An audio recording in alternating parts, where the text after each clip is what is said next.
ರಾಮದುರ್ಗ ನಗರದಲ್ಲಿ ಪ್ರತಿಷ್ಠಾಪಿಸಿದ ಶ್ರೀ ರಾಘವೇಂದ್ರ ಮಹಾಸ್ವಾಮಿಗಳ 71ನೇ ವರ್ಷದ ಆರಾಧನಾ ಮಹೋತ್ಸವ ಇಂದು ರಾಮದುರ್ಗದ ಪಡಕೋಟೆ ಗಲ್ಲಿ ರಾಘವೇಂದ್ರ ಮಠದಲ್ಲಿ ಹೋಮ ಪೂಜೆ ಪುನಸ್ಕಾರ ಹಾಗೂ ರಾಯರ ಭಜನೆ ಮತ್ತು ಸ್ಮರಣೆಯೊಂದಿಗೆ ರಥಯಾತ್ರೆ ಜರುಗಿತ್ತು.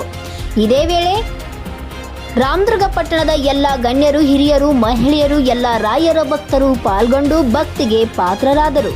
ವರದಿ Raghavendra P Doddamani, UK first news, Ramdurg.